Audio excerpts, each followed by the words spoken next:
Okay, here's the process of installing a subwoofer and a subwoofer amp on a 2015 W222 S550, or in this case S63 AMG. Basically, this is where you get your source for the amp. This is the stock amplifier right here. This is the connector for it. You unplug it and you splice for the source, the base source. These are the wires that you want to splice into. This is front footwell woofers. Solid blue is negative, blue and white is positive. And you splice in using a crimp connector with your speaker wire, just like this.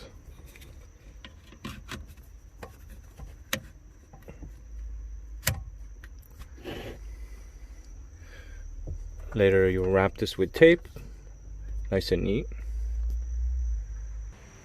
This is the tape that you use. So here's how we're looking now. Pretty much back to factory here, wrapped nicely, and we have our signal now for the bass from the front driver's side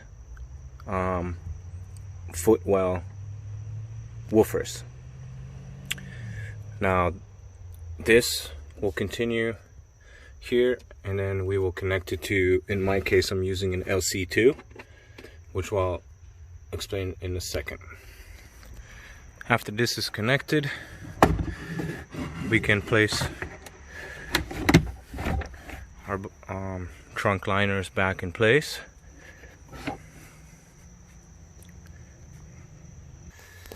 You want to put all of your clips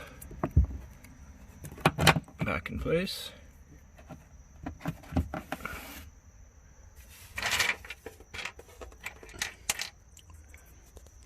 And don't forget to plug in the light here.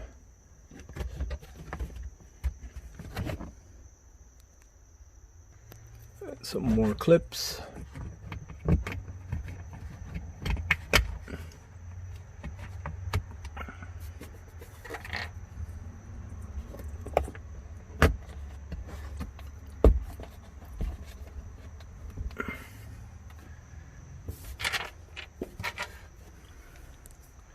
And also hooks.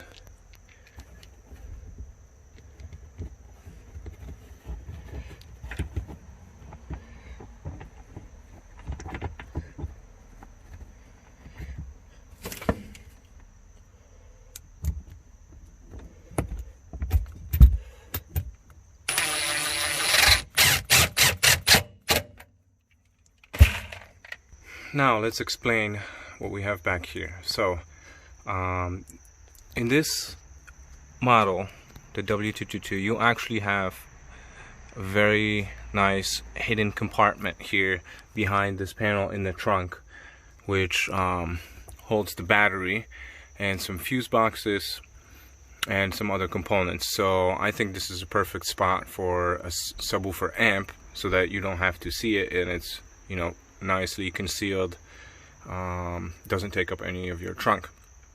So in my case, I'm using a RP2000 from Scar Audio, and I mounted it here. It's already screwed in. I had to remove the battery, move it out of the way in order to get it back there.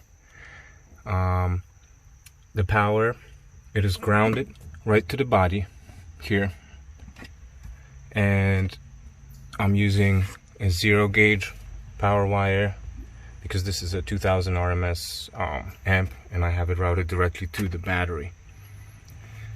For sound processing, I'm using an LC2. This will help me fine-tune you know, the bass frequencies that I'm getting from the front driver's side footwell woofer. So here's the wire that we just got. I'll continue with this installation. The wire will go into the speaker input on the LC2, which I'll do right now. Okay, so here we have the speaker input signal.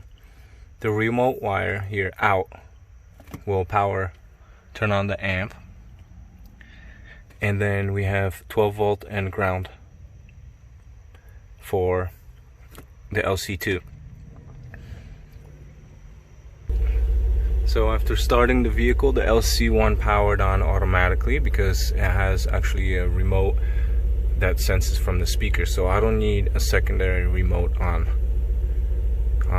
And the LC1 already powered the amp. So now I'll just do some testing and then start buttoning this up.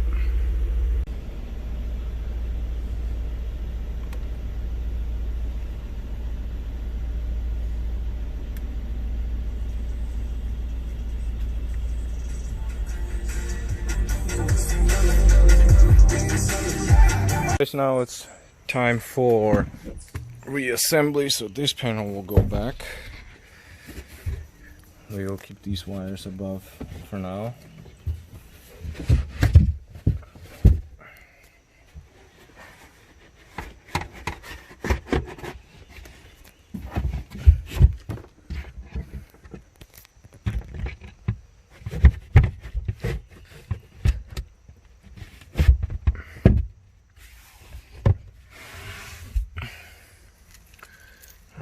And this is secured by the hooks.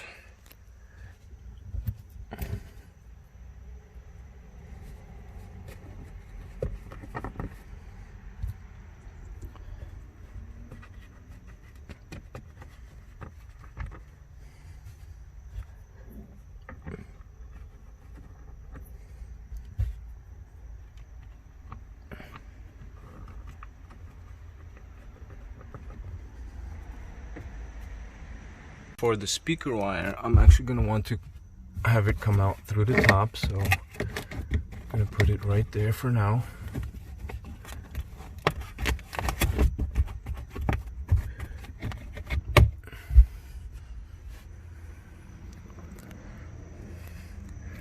And the remote wire will go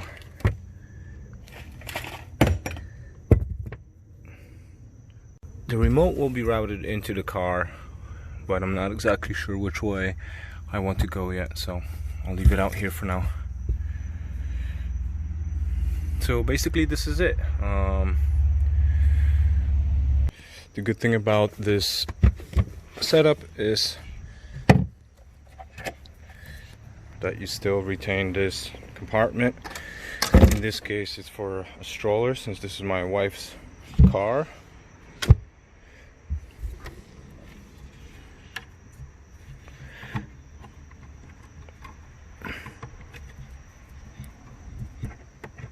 This goes like this.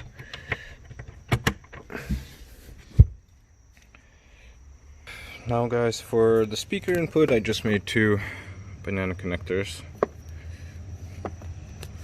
and you can easily just plug them in.